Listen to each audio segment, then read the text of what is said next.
Yesu alipokuwa akielekea Yerusalemu, alipanda mwanapunda. Alipokuwa akielekea Yerusalemu, wanawake pamoja na watu waliokuwa wamesimama kando ya barabara walitandika matawi ya mitende, wengine walitandika nguo zao kuashiria aliyekuwa anapita alikuwa ni mfalme. Ni kweli. Lakini swali la kujiuliza, yule mwanapunda ambaye alikuwa akipita juu ya yale matawi ya mitende na kupita juu ya kanda za watu na vitenge walivyokuwa wamevitandika kwa ajili ya mfalme, wakati anarudi, je, walimtandikia? Alipokuwa akirudi yule mwanapunda kwa bwana wake, je, walimtandikia matawi ya mitende? Hapana. Kwa nini? Swali la kujiuliza. Hivi ngoja nikuulize mpenzi mtazamaji, unaendelea kutufuatilia na uliyeko hapa kituoni. Take imagination, ukinikuta barabarani natembea na tochi mchana, hivi unanichukuliaje? Si kama taila? Si utaisi kama wewe ni taila? Hivi kweli unakuta mtu anatembea hivi anamulika na ni mchana? Hivi utaisi kweli ana akili? Huyu hapa amesema hazimu hata kidogo. Ngoja nikwambie.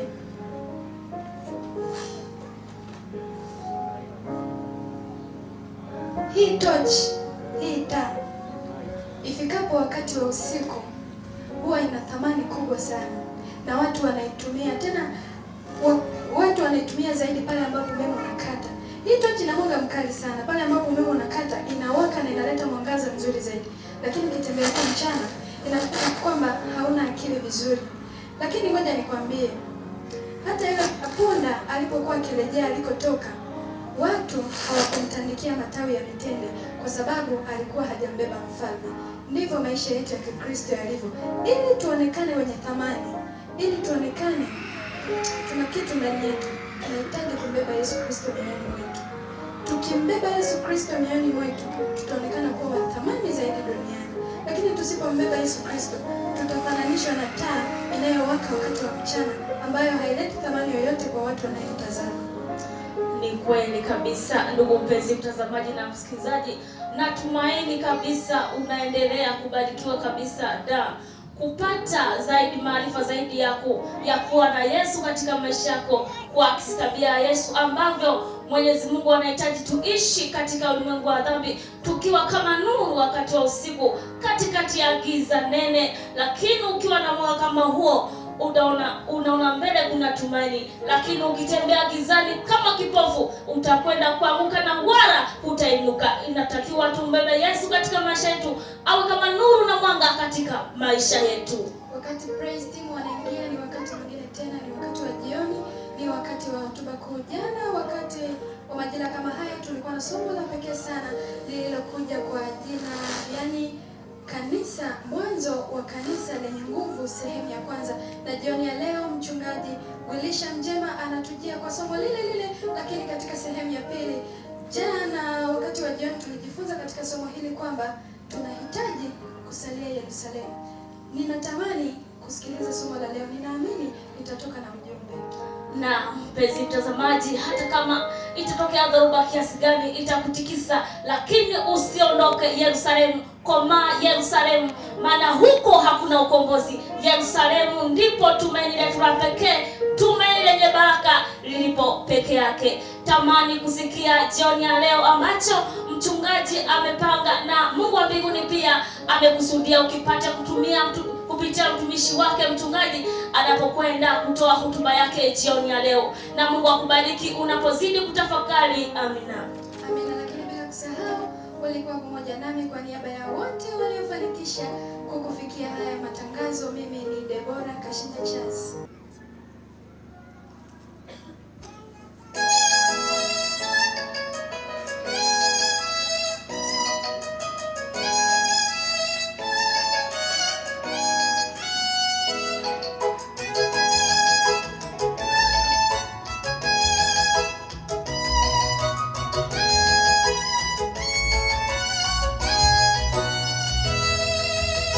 Yule Israeli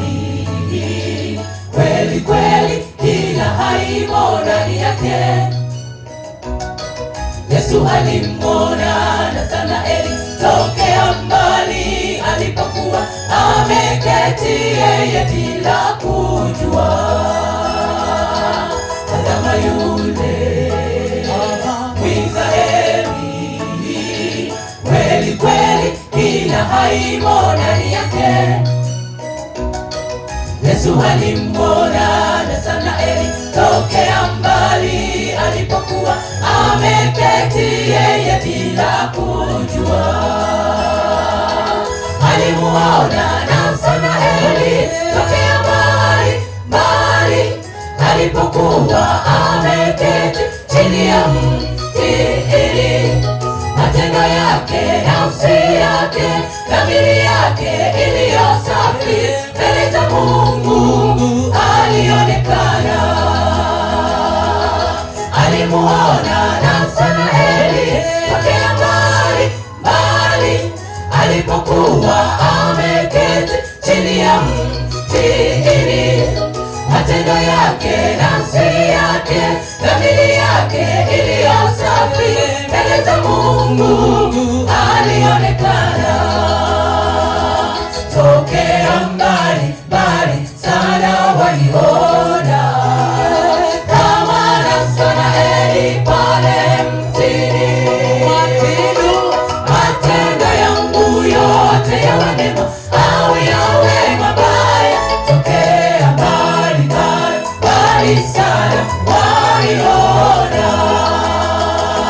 Tokea mbali sana waliona kama Nathanaeli pale mtini. Matendo yangu yote yawe mema au yawe mabaya, tokea mbali sana waliona.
na kwa mikono ya mitume zikafanyika ishara na maajabu mengi katika watu, nao wote walikuwako kwa nia moja katika ukumbi wa Selemali. Na katika wote wengine hapana hata mmoja aliyethubutu kuambatana nao, ila watu waliwaadhimisha. Walioamini wakazidi kuongezeka kwa Bwana, na wengi wanaume na wanawake. Hata ikawa katika njia kuu hutoa nje wagonjwa na kuwaweka juu ya majamvi na magodoro, ili Petro akija gawa kivuli chake kimwangukie mmoja wao. Nayo makutano ya watu wa miji iliyoko kando kando ya Yerusalemu wakakutanika wakileta wagonjwa nao walioudhiwa na pepo wachafu, nao wote wakaponywa. Mungu abariki neno lake katika jina la Kristo Yesu, amina. Amen. Mungu abariki neno lake katika jina la Kristo Yesu, amina. Watakatifu wa Bwana, habari ya jioni tena. Kama una amani, msalimie jirani yako, mwambie karibu tena jioni ya leo katika ibada. Amina, amina, amina, amina. Mwambie mwingine karibu tena katika jioni ya leo ya ibada. Ambasada waliimba wimbo wa wito. Sasa niwaombe kwa ridhaa yenu, nitakapokuwa namaliza mtauimba tena ule wimbo vile vile ulivyo. Leo itatoa wito, na wimbo ule maneno yake yamenigusa kwa ajili ya wito. Niendelee kushukuru wageni wenzangu ambao sisi wahudumu na wale wa yeye Kagunga, sisi ni wageni kwa ajili ya kuwahudumia. Kwa hiyo niwashukuru kwa huduma yao ya wimbo wa Nathanieli, na wimbo mzuri katika kitabu kile cha Yohana sura ile ya kwanza. Mungu awabariki sana. Leo jioni naombea wafanyabiashara, ikiwa mpo njooni hapa mbele tuwakabidhi mikononi mwa Mungu. Jana tuliombea wakulima, mchana tuliombea wanandoa.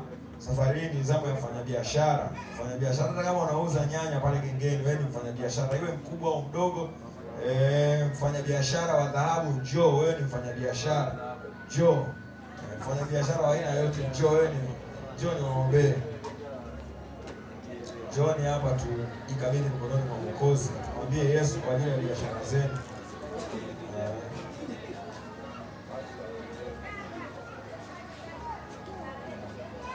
Njooni. Hata kama ulikuwa mkulima afu ni mfanyabiashara, wewe njoo. Ukisikia kwa wakulima umo, ukija kwa wafanyabiashara jiunge. Mungu anatakiwa abariki hizo biashara zetu.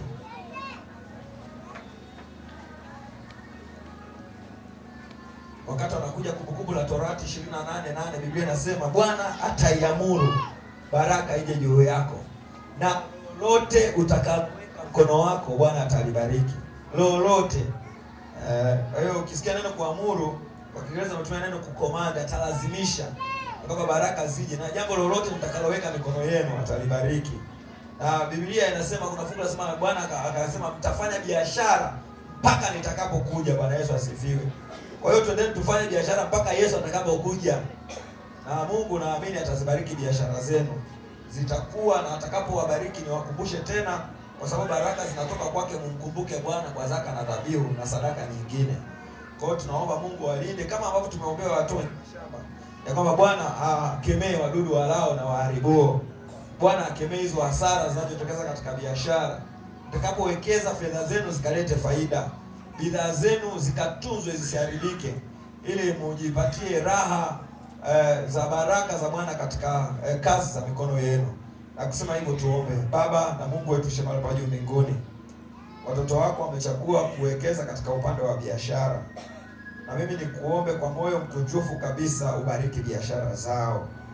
Wanapokuwa wakifanya shughuli zao hizo, tafadhali Yesu, kemea wadudu waharibuo, kemea watu wabaya, kemea hasara kwa namna zote, wizi na uharibifu wa namna yoyote ile tunaukataa katika mamlaka ya jina lako. Lakini zaidi ya yote, biashara zao ukaziletee faida. Wakati fulani biashara zao watakuwa wameziweka kwenye majengo nyingine katika maeneo tofauti tofauti, mashamba, kwenda mazao yao ni kwa ajili ya kuuza. Yesu, nikuombe popote walipowekeza kwa ajili ya biashara, iwe mgodini, iwe mashambani, iwe kwenye mifugo, iwe kwenye maeneo yote ya bidhaa za madukani na katika store, Yesu nikuombe huko napoweka ulinzi wako. Na zitakapoenda sokoni bidhaa zao, Yesu tafadhali nikusii, wapatie wateja wa kutosha mpaka wakashangae. bidhaa zao zisidodee dukani, zinapoingia zitoke haraka, zisidodee maghalani, zinapoingia zitoke haraka. Yesu, fungua milango ya baraka katika biashara zao, wateja wakaje mpaka wakashangae, na ikawe heri waseme hakika kupitia maombi katika mkutano ule tumemwona Bwana akitufungulia milango na madirisha ya mbinguni. Endelea kuwabariki, utakapowabariki kwa kiwango cha kuzidi siku kwa siku, wakumbushe kuwa waaminifu kwake. Ndivyo tunapoombea heri na baraka katika jina la Kristo Yesu, amina. Roho yangu amka sasa, mara jitahidi shindano. Matendo sura ya kwanza.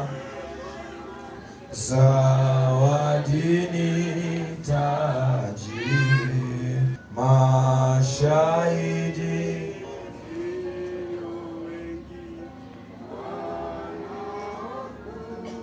ona ya nyuma usifikiri, bali mwendo kaza Bwana.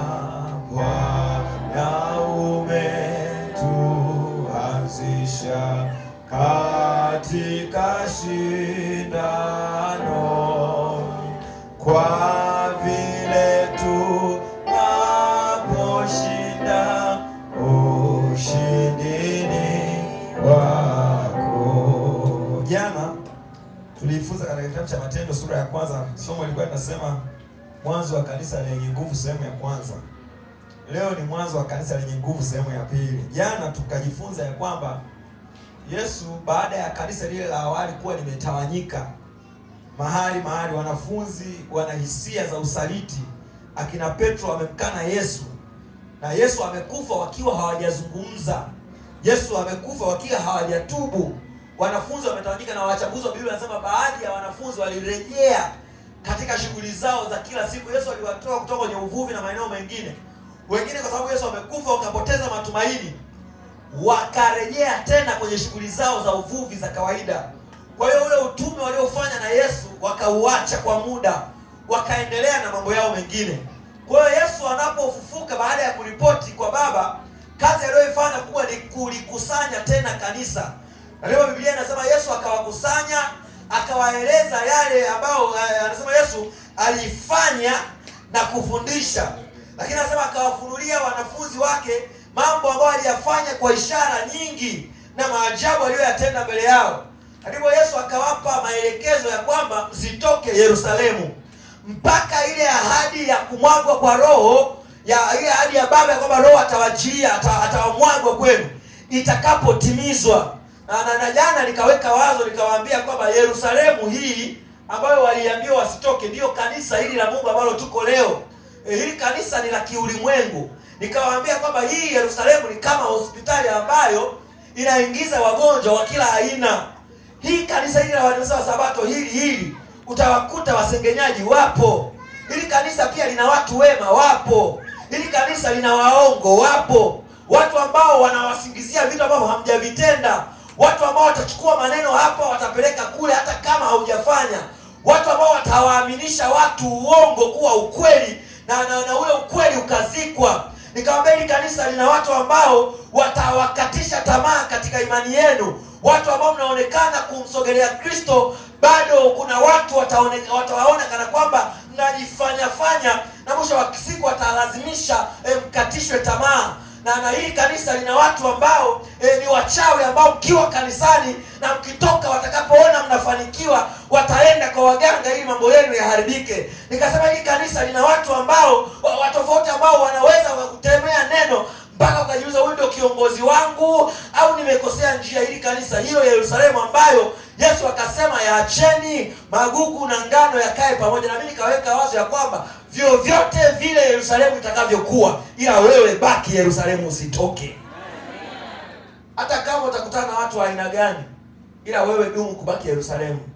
Hata kama utakutana na magonjwa kweli, mengine watumishi wa Mungu wataomba na hautapona, lakini wewe baki Yerusalemu, dumu kuwepo hapo, kwa sababu hata hivyo ile ahadi ya kumwagwa kwa Roho itatendeka tutakapokuwa Yerusalemu. Kwa Yesu alielewa kwamba wana majukumu makubwa ya kazi. Na ngoja niwaambie, Leo ninataka niweke wazo la msingi sana. Kuanzia mstari wa 3, anzia hapo. Na tutaenda mpaka leo, tutakuwa mpaka mstari wa 7 kanamu wa 8 hapo. Wa kitabu cha Matendo sura ya kwanza. Kwa hiyo hii Yerusalemu hii ina watu wengi sana wa aina tofauti tofauti. Ambao wengine wanaweza kawa ni wandugu zenu wa karibu. Wengine wanaweza kawa ni wazazi wenu kabisa. Wengine wanaweza kawa ni wazee wa kanisa. Wengine wanaweza kawa ni wachungaji sisi tunaoliongoza kanisa. Kuna muda shetani yuko kazini. Na ndio maana wanafunzi wa Yesu akiwa chomboni, Biblia inasema Yesu akiwa amelala kwenye shirt, ameweka mtu amepumzika, bahari kaanza kufanyaje? Inayumba. Wanafunzi wakamwamsha, wanamwambia mwalimu, hauoni shida ya kwamba wewe tunaangamia? Biblia inasema Yesu akaamka, akaukemea upepo, akaiambia bahari fanyeje? Nyamaza. Sasa ngoja niwaambie, salama yetu sisi ni kubaki Yerusalemu. Yesu ataituliza bahari na dhoruba tukiwepo Yerusalemu. Kuna wengine biashara zao zinapoyumba wanachagua kutoka kwenda kwa waganga. Na ngoja nisikilize, waganga nao wameshtuka, hawataki. Hao ni mawachangani. Ndio nilikuwa na mshiriki mmoja pastor. Mtoto wake mmoja alikuwa anaumwa. Alikuwa ametengeneza shimo hapa. Akawa ni mgonjwa. Akifika shule anaumwa anarudi. Yule mama akachagua kwenda kwa mganga. Akabeba na mtoto wake kwenye pikipiki mpaka kwa mganga. Alipotoa tu kwa mganga, alipoingia mganga, rudi huko, hatutaki wa Sabato bwana. Rudi huko utaniharibia kilinge nyinyi. Sasa akarudi, akasema pastor, alinificha, akaniambia nimekuja uniombee mwanangu anaumwa. Na mimi ni kama machale akanicheza, si ndio? Ni Roho Mtakatifu, sio machale. Mimi nina machale gani ya kunicheza? Ni Roho huyo, nisitaki kujikweza hapa. Bwana Roho akanisemesha mama nichukue ile kamati ya maombi, nikawachukua kina mama fulani na baadhi ya kina baba, ngambia twendeni. Tukafika pale tukaomba, imba siku ya kwanza, ya pili, ya tatu ile mtoto akapata nafuu, ile hali hapa ya ule shimo ikaanza kufichika, ikatoka kabisa. Ndipo akaniambia pastor, nakuomba pembeni. Akaniambia pastor, hivi una habari ya kwamba nilienda kwa mganga akanifukuza? Akaniambia huko hataki wa Sabato, tunaharibu kilinge. Alao nikaangalia chini. Sasa kwa sababu ni mchungaji unatakiwa uonekane kama umeshangaa, ila nilishangaa. Wakamkazia macho, ngambia lakini tunamwona Yesu anapotenda kazi. Akanambia nimemuona Yesu akitenda kazi. Na mimi nataka niwaambie, uponyaji, baraka na vitu vyote viko Yerusalemu. Ni sisi tu tunajichanganya. Ngoja nikupe kisa kingine. Pastor Masunga juzi tukiwa kwenye kambi, ananiambia akiwa anachunga huko kwenye mtaa wake wa kwanza huko Morogoro ndani. Akiwa kule akawa ametembelea kijiji cha mbali. Alipofika kwenye kile kijiji akaona watu wamekusanyika kwa mganga wengi. Akamwambia mimi nataka niingie kwa huyo mganga. Ile leo ilikuwa na changamoto ya mvua. Alipofika akaenda mpaka ndani kwa mganga, akajitambulisha, akamwambia mganga, tumekuja, mimi ni mchungaji wa kanisa la Sabato, nimekuja kukutembelea na kukuombea. Niambie sasa nikuombee nini? Mganga akamwambia bwana mchungaji, niombee mimi kwanza naumwa. Akamwambia kuna pili bwana, kijiji hakina mvua. Tusaidie mvua inyeshe bwana. Kwa hiyo pastor akaomba. Alipotoka tu anaenda, wanarudi zake mjini. Anasema akaanza kupigia simu, pastor, wingu tunaliona huku. Haikuchukua muda mrefu mvua ikanyesha. Na yule mganga naye akapona. Hasa cha kushangaa, mganga naye anataka agangwe. Sikiliza, wokovu na uponyaji mimi nawakumbusha tena, huko kwa Mungu peke yake. Hata hao mnaowaendea wanadamu, Biblia inasema hakuna mwanadamu wenye wokovu ndani yake. Wokovu wote unapatikana kwa Kristo. Kwa hiyo ni bora ukafa Yerusalemu kuliko kwenda kuponea katika mikono ya wapagani. Yaani kama ni magonjwa, acha ya kuulia ukiwa kanisani. Kama ni biashara zinakufa, acha zifie hapa kanisani. Kama kuna mambo yaende, acha yasiende ukiwa kanisani. Lakini wewe hudumu kubaki kuwa Yerusalemu. Soma msomaji, inasemaje? Fungu la 3 Matendo ya Mitume sura ya kwanza inasemaje? Wale aliowadhihirishia nafsi yake. Sawa kwa dalili nyingi. Baada ya kuteswa kwake. Ya kwamba yu hai. Akiwatokea muda wa siku 40. Na kuyanena mambo yaliyohusu ufalme wa mbinguni. Nikawaambia hayo mambo yanayohusu ufalme wa mbinguni ni utawala wa Mungu ndani ya maisha yetu. Halo, nikawaambia sikiliza, kila mtu hapa anao ufalme ndani yake. Sasa niulize swali mimi kabla sijaendelea hapa. Hivi wangapi hapa Yesu akija sasa hivi parapanda amekuja Yesu anasema mbinguni mimi naondoka sasa hivi. Tunapaa yani inamaanisha ile parapanda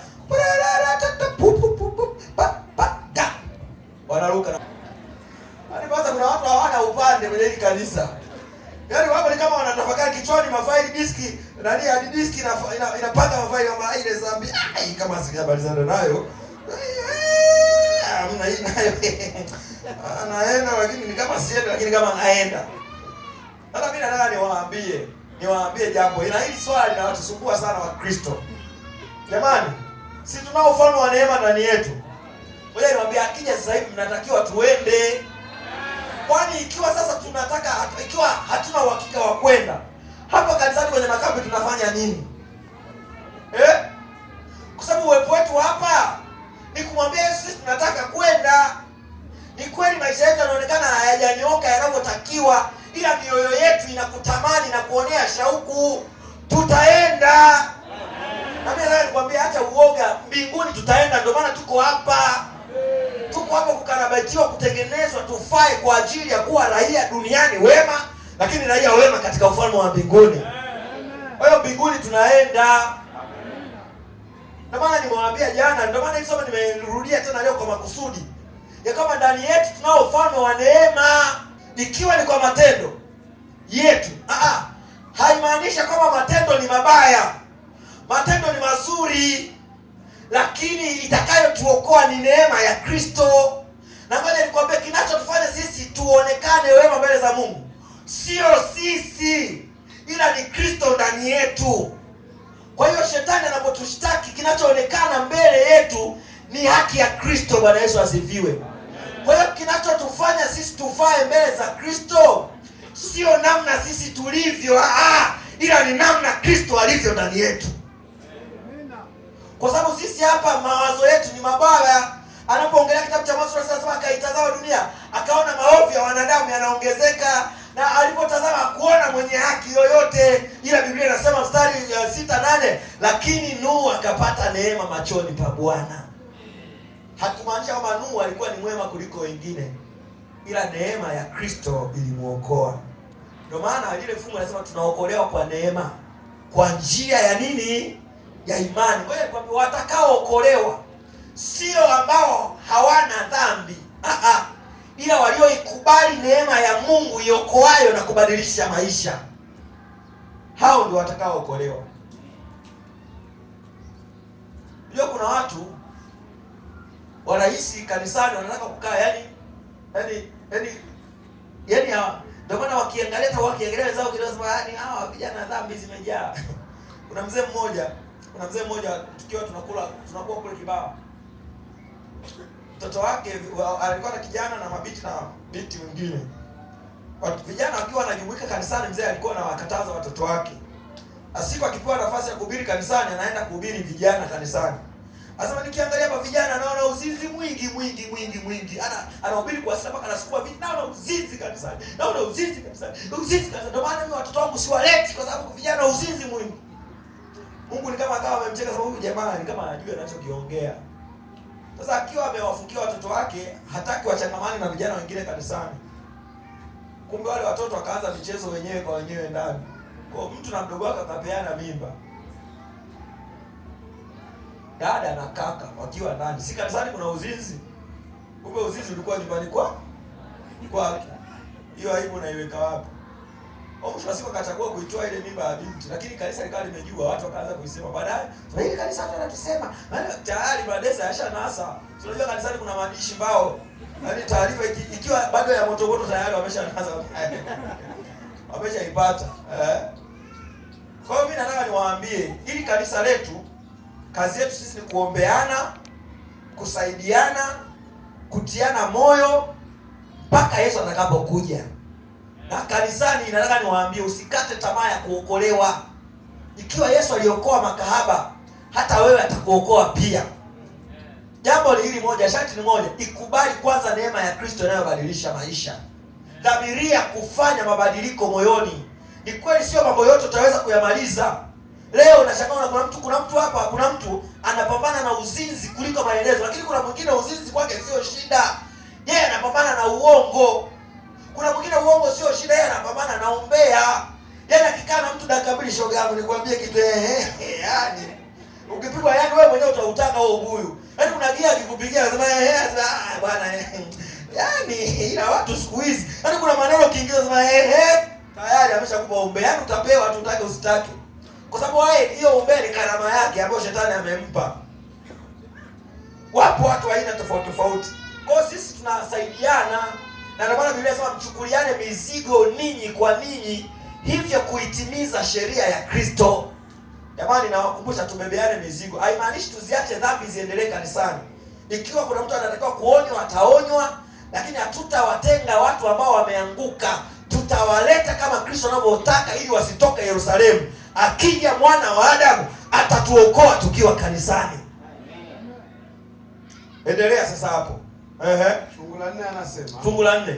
Hata alipokuwa amekutana nao. Sasa anasema alipokuwa amekutana nao, aliwaagiza wasitoke Yerusalemu. Sawa, bali waingoja hadi ya Baba, ambayo mlisikia habari zake kwanza. Walisikia habari zake kwa Yesu. Yesu ameongea sana kuhusu Roho Mtakatifu, ya kwamba Yohana alibatiza kwa maji. Sasa hapa nataka nipoongea, nasema walisikia ahadi hiyo kwa Yesu, ya kwamba Yohana alibatiza kwa nini? Kwa maji. Kwa maji, alafu bali ninyi mtabatizwa bali Roho Mtakatifu. Mtabatizwa kupitia kwa Roho Mtakatifu kwa siku hizi, baada ya siku hizi chache. Sasa sikiliza, hapo kuna ujumbe mwingine kama sijaenda mstari unaofuata. Anasema Yohana alibatiza kwa nini? Kwa maji. Na hata Yesu alibatizwa na Yohana katika mto Yordani kwa maji. Akamwambia lakini ninyi mtabatizwa pia kwa nini? Kwa Roho baada ya siku hizi chache, kwa sababu Yesu alikuwa anaondoka. Ngoja nikwambie, agano la kale Mungu alikuwa anaongea na wanadamu moja kwa moja. Na ukifuatilia Biblia vizuri, agano la kale ni kama Mungu anaonekana mkali sana, yuko serious. Utagundua watu walipokosea zamani, ardhi ilifunuka, wakafanyaje? Wakamezwa. Utagundua muda mwingine Mungu aliyeingia akawatoa Waisraeli kwa mkono wake wenye nguvu. Na Musa anapoulizwa niende nikawaambie nani, akawaambia ukienda utawaambia mimi niko ambaye fanyaje? Ambaye niko nimekutuma. Akamwambia na dalili ni hii. Mkono wako umeona mkono, weka kwenye kwapa. Alipoweka ukapata nini? Ukoma. Aliporudisha akamwambia rudisha. Akamwambia una nini? Una fimbo, weka tupa chini. Anapotupa inatokea nyoka. Akamwambia shika tena. Akamwambia sasa nenda kawaambie. Akamwambia mimi niko ndio nimekutuma. Kwa hiyo Musa akaenda. Kwa hiyo agano la kale Mungu alionekana moja kwa moja kwa watu wake na utendaji wake ukawa moja kwa moja. Ila agano jipya limegawanyika katika makundi makubwa mawili.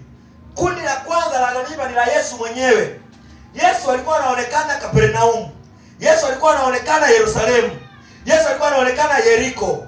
Yesu alikuwa anaonekana maeneo ya miji na vijiji, pwani ya Wagerasi. Akaonekana huku na kule akitenda miujiza. Na ndipo Yesu sasa anapomaliza kazi yake ya miaka 3.5, akawaambia wanafunzi ya kwamba ni sharti mimi nifanyeje? Niende ili huyo Roho afanyeje? Aje. Atakapokuja huyo Roho, ninaongelea Yohana sura ya 16, Yohana sura ya 17. Huyo Roho atakapokuja atawatia katika kweli yote. Sasa iko hivi, Yesu alikuwa anaonekana mahali lakini sio kila mahali. Alipokaambia ahadi hiyo sasa ni ya Roho Mtakatifu. Huyo Roho Mtakatifu anaishi katika moyo wa kila mmoja. Roho Mtakatifu yuko hapa, wakati huo Roho Mtakatifu yuko Kahama. Roho Mtakatifu yuko Uganda, wakati huo Roho Mtakatifu yuko Kenya. Roho Mtakatifu yuko dunia nzima. Ndio huyo Roho ndio ataimaliza kazi. Nitaongelea hapo mbele. Ila point ninayotaka sasa ni hii ya ubatizo. Akaanza sikiza, mlishabatizwa kwa maji. Lakini kinachofuata baada ya ubatizo wa maji ni ubatizo wa nini? Wa Roho. Sasa sikiliza, ubatizo ndio tendo pekee ambalo uungu na ubinadamu unaunganishwa. Pastor unasema nini? Anasema hivi, ubatizo ndio tukio ambalo uungu na ubinadamu unafanyaje? Unaungana.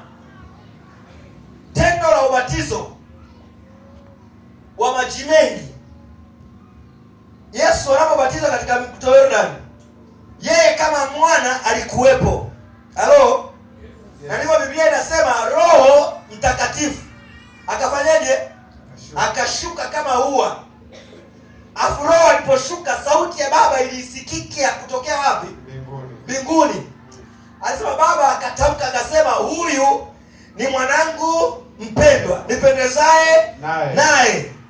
Bwana Yesu asifiwe. Amen. Kwa hiyo katika tendo la ubatizo utatu uliunganika kuthibitisha kwamba lile tendo ndilo linavyotakiwa kufanywa. Nimekwambia tendo la ubatizo ni eneo ambalo uungu na binadamu unaunganishwa.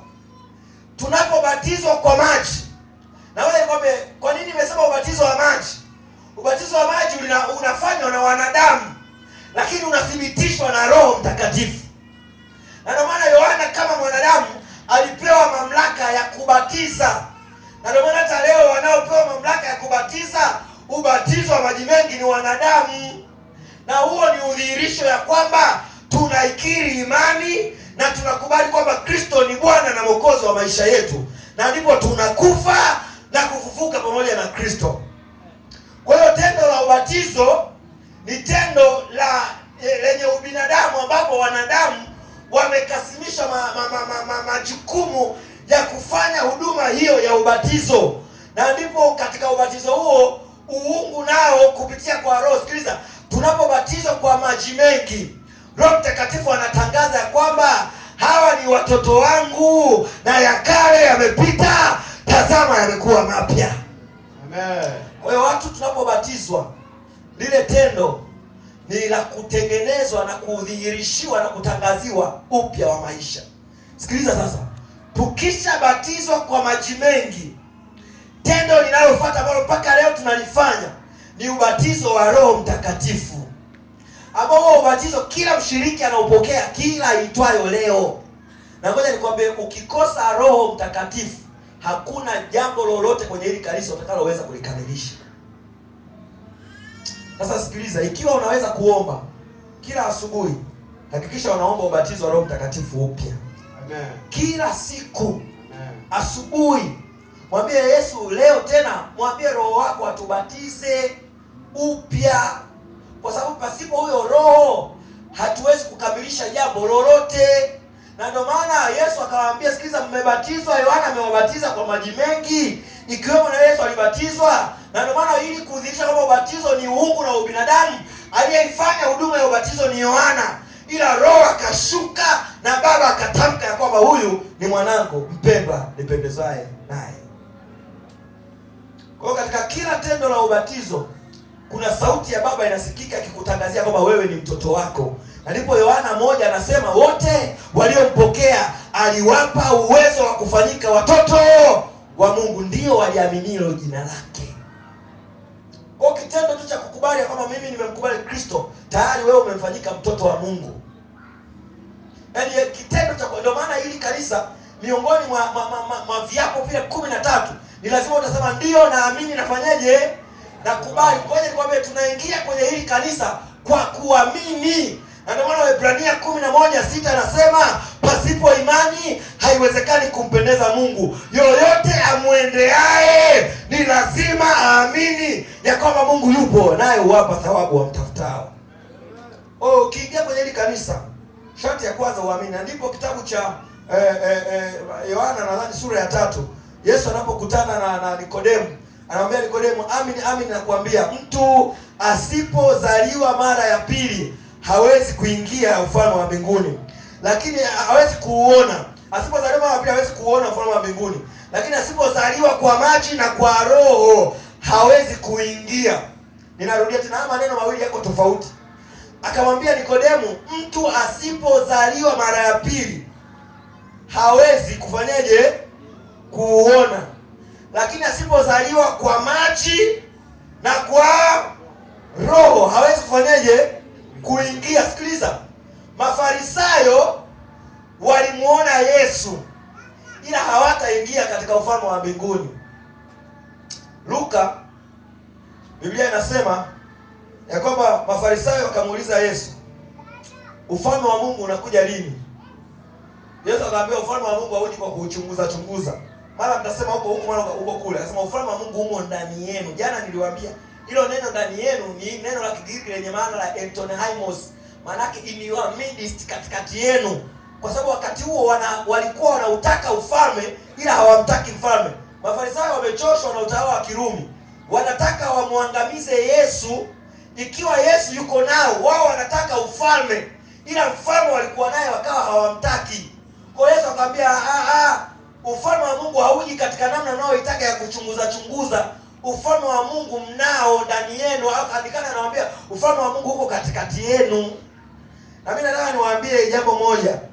Mungu ameweka ufalme wake ndani yetu, na ubatizo ni tendo linalothibitisha ya kwamba Kristo anazaliwa upya katika moyo wa kila mmoja wetu.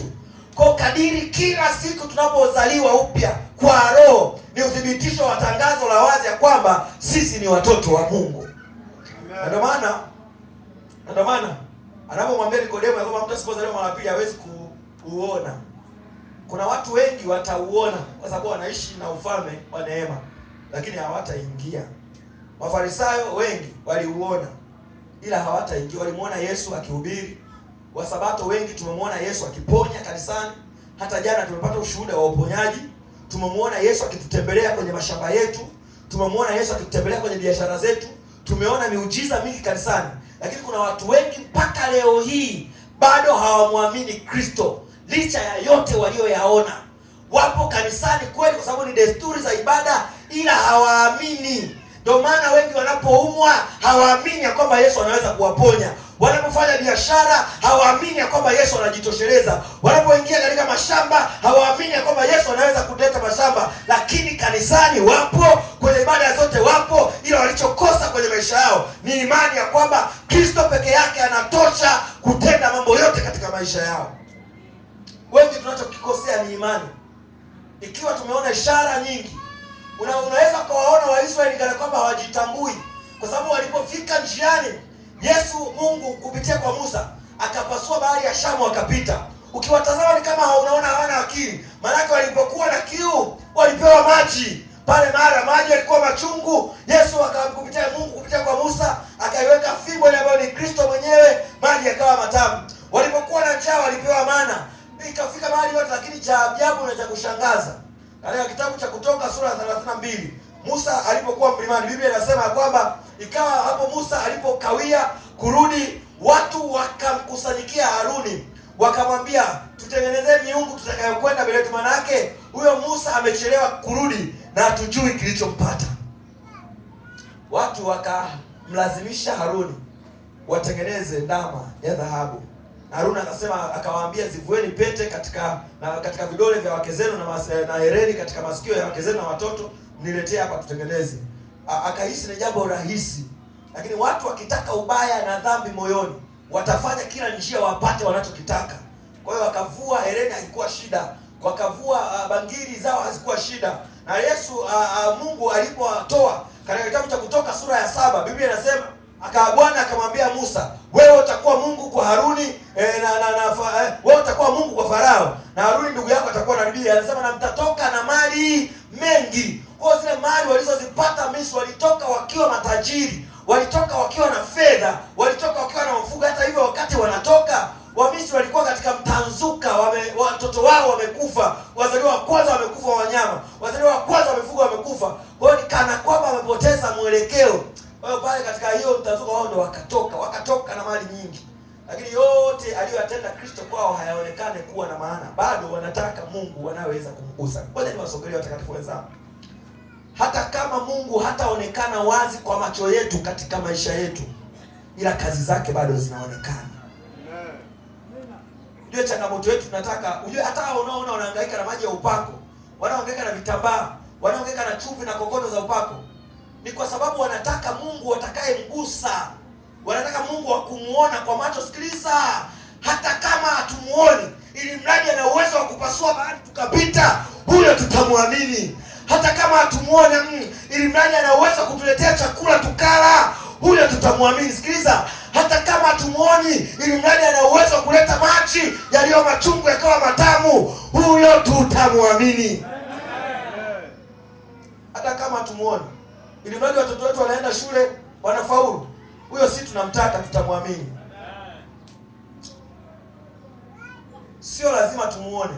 Changamoto hizi nasema tunataka Mungu tutakaye kwenda mbele yetu, tumshike, tumuone, huyo ndio tumwabudu. Lakini sio nyakati zote Mungu anaweza akaonekana kwa macho. Kuna nyakati nyingi katika Biblia nasema Mungu alikuja katika njia ya upepo tu. Anasema ukapita kwanza upepo, baadaye kwenye upepo Mungu akaonekana.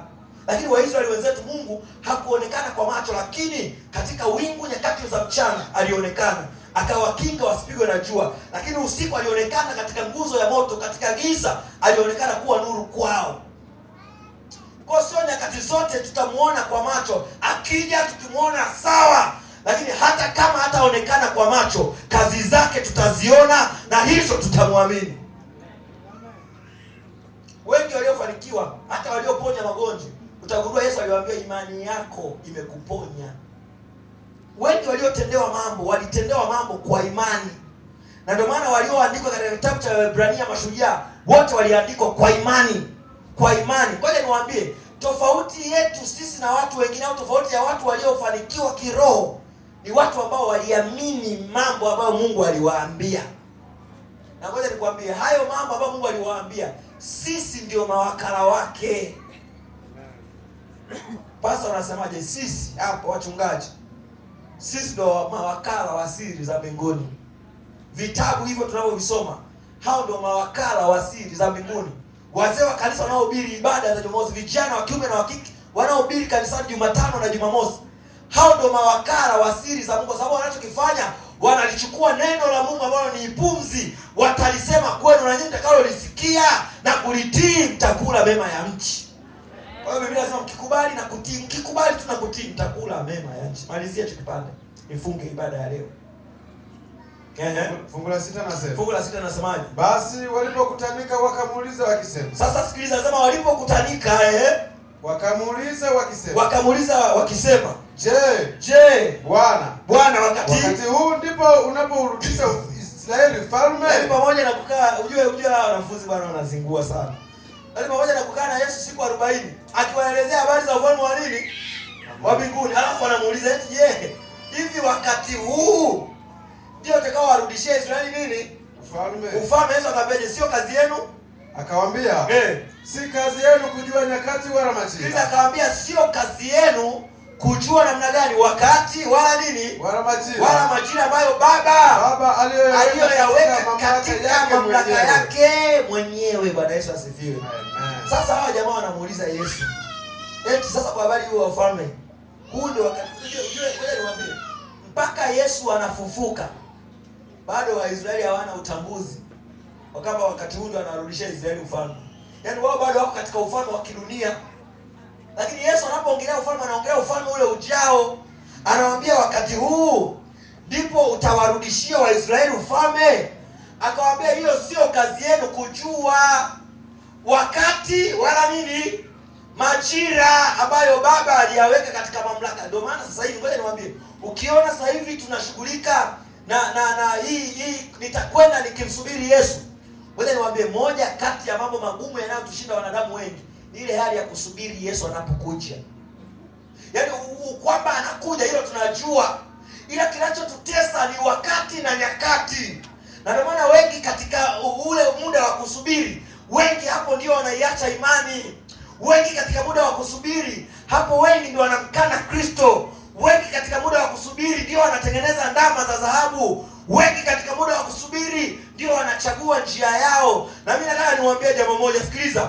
Sio kazi yetu kujua atakuja lini. Hata hivyo anasema hatujui wakati wala nyakati atakazokuja mwana wa Adamu. Anasema hata malaika wa mbinguni hawajui, hata mwana, ila Baba pekee yake. Ila ujasiri ambao tunao ya kwamba akija Jumatatu sawa, akija Jumanne sawa, akija mwaka huu sawa, akija mwakani sawa, vyovyote atakavyokuwa, sisi tutamsubiri. Uhakika ambao tunao ni kwamba Yesu atarudi tena.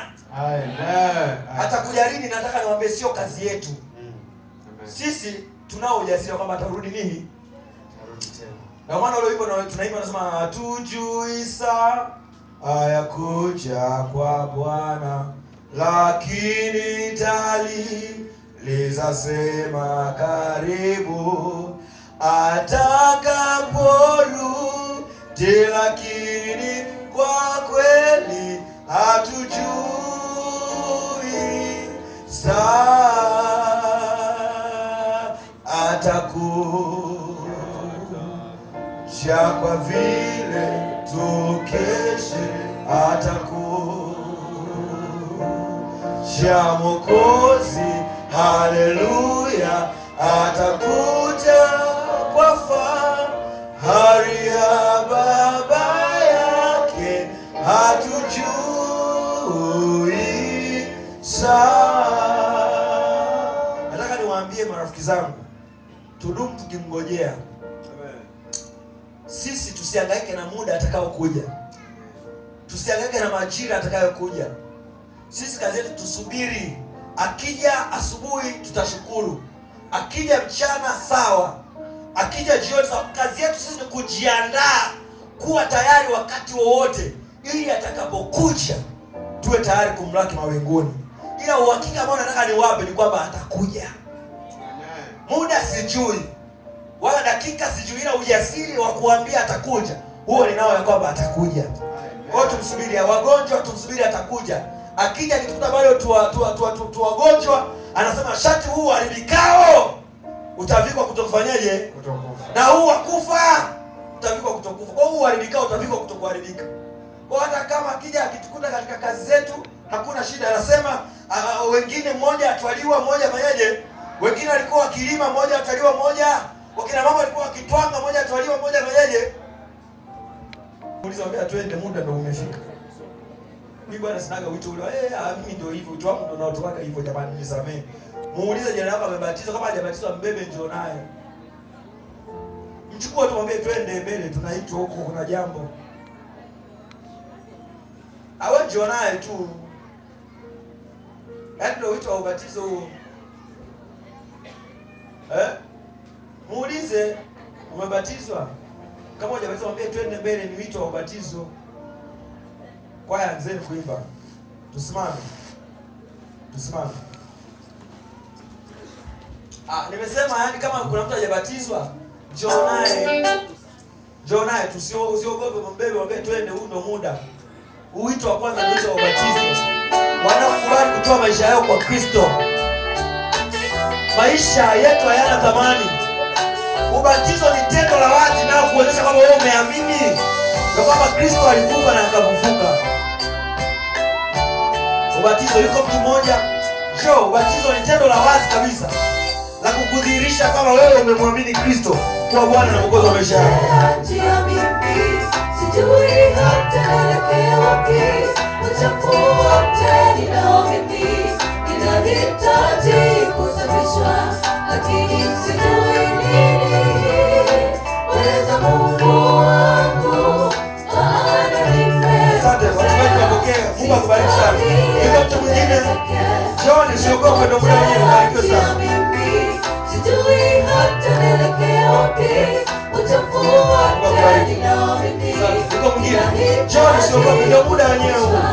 Barikiwe sana. Sijui nini. Weza Mungu wangu, maana nimemkosea, sistahili hata mbele zake.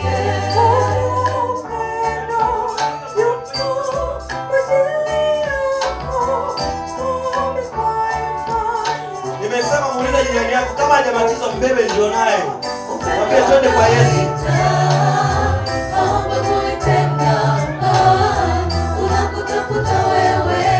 Wanakwaya kama Luka anatafuta watu wa kubatizwa kwa njoo nao. Usiogope, hesabu tena, amekusamehe, atakufanya kiumbe kipya, upendo wake waita. Omba kuitenda, Pita kwa wanakwaya wote. Ndio bali fomu. Pita kwa tafuta watu kwa ajili ya ubatizo. Urudi, usiogope, hesabu tena, amekusamehe, atakufanya kiumbe kipya.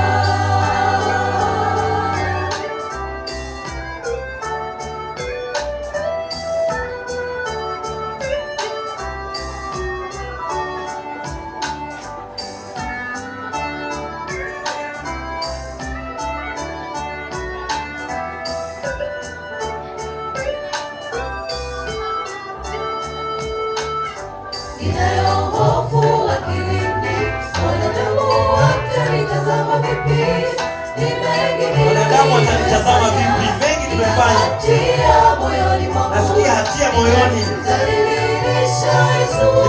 Umenibadilisha Yesu kwa kiasi kikubwa. Nibadilishwe nikawe huru, ninayo hofu akilini, wanadamu muda wa kufanya maamuzi makubwa ya maisha yako. Ubatizo ulikumwambia Yesu, ninaamini, ninakubali kwamba ulikufa na kufufuka kwa ajili yangu. Akutangazia ya kale yamepita, na tazama yamekuwa mapya. Ufunuo 3:20 anasema, tazama nasimama mlangoni nabisha, mtu akiisikia sauti yangu na kufungua mlango, nitaingia kwake, nitakula pamoja naye na yeye pamoja nami. Anaita unakutafuta wewe, uliyepotea urudi nyumbani, urudi, usiogope.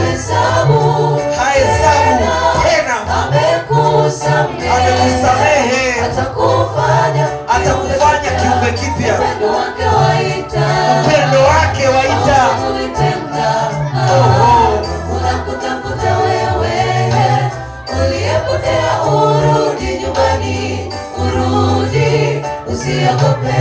Hahesabu tena, amekusamehe, atakufanya kiumbe kipya. Upendo wake waita, naomba kuitenda. Unakutafuta wewe, uliyepotea urudi nyumbani, urudi, usiogope. Hahesabu tena, amekusamehe, atakufanya kiumbe kipya. Amina. Mungu awabariki sana. Mungu awabariki sana. Nitoe wito mwingine wa mwisho kwa watu wote. Huu wimbo nadhani mtakuwa mnaniambia kila ninapohitimisha ibada. Jioni hasa nitakuja kuimba. Mimi unanibariki sana. Nitoe wito mwingine kwa watu ambao wanasema Yesu, tusaidie. Huenda tulibatizwa zamani, lakini hatukuelewa nini hasa maana ya ubatizo. Tulitumia neema yako vibaya. Leo tena tubatize kwa Roho Mtakatifu upya. Kesho jioni nitafundisha habari ya Roho Mtakatifu vizuri katika upana wake na nguvu yake ndani yetu. Ikiwa ni ombi lako, utapiga tu hatua chache mbele na Pastor Jonas utakuja kulibariki kutano. Ikiwa ni ombi lako kuomba ubatizo upya wa Roho Mtakatifu. Wewe umebatizwa zamani sawa, lakini hukuelewa au kuubeba uzito ule ubatizo wa maji mengi. Na nimekuambia katika ubatizo ndipo uungu na ubinadamu unakutana, na Yesu anatangaza kwamba huyu ni mwanangu mpendwa nipendezaye naye. Piga tu hatua chache, usipige nyingi, piga tu chache kuudhirisha kwamba Yesu, ninatamani ubatizo tena wa Roho wako. Pastor, karibu kwa ajili ya ombi. Mungu wetu na Baba yetu unaishi mbinguni, tunalishukuru jina lako kwa jioni ya leo, maana kwa mara nyingine umenena nasi maneno makubwa ambayo yanatukumbusha ni kwa kiwango gani bado unafanya kazi katika maisha yetu. Tumejifunza kupitia uzoefu wa wanafunzi, maana hata kwa kipindi ulichokaa nao miaka 3 siku 40, lakini bado hazikutosha kujua ni nini hasa ulichokusudia kwa ajili ya maisha yao. Na mwisho wa siku, katika uvumilivu wako uliendelea kuwapa maelekezo, lakini kuatia moyo kuendelea kubaki Yerusalemu.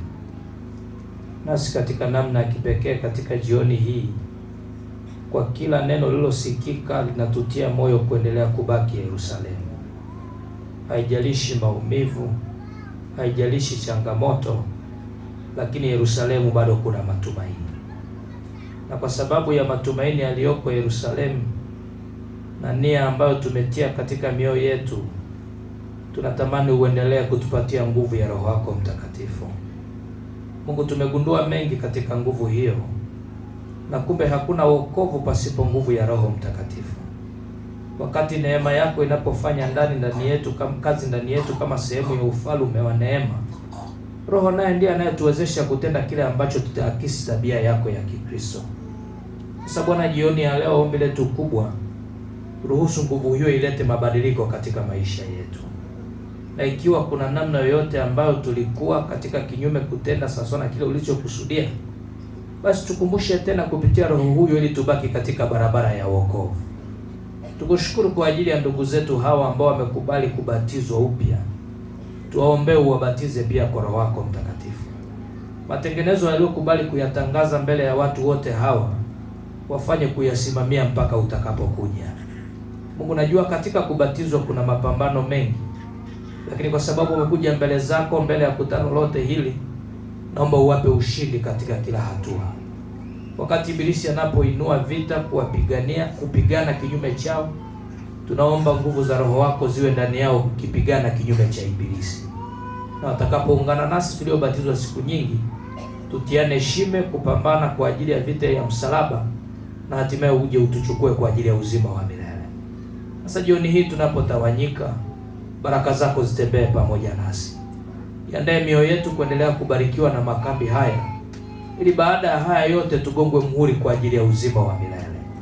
Tunamweka mikononi mwako mtumishi wako Pastor Bwilisha Mjema, lakini pia pamoja na wachungaji wengine ambao umeleta katika zamu yao hapa katika viwanja vya Ishilanga. Utimize wito wako katika juma hili. Kile ambacho umewaleta ili watuambie kwa ajili ya matengenezo na mabadiliko, usisate chochote ili watumishi wako tukapate kuokolewa. Wape wakati mzuri mahali hapa, watuhudumie. Kwa Kristo Yesu Bwana wetu tunaomba na kushukuru. Amen.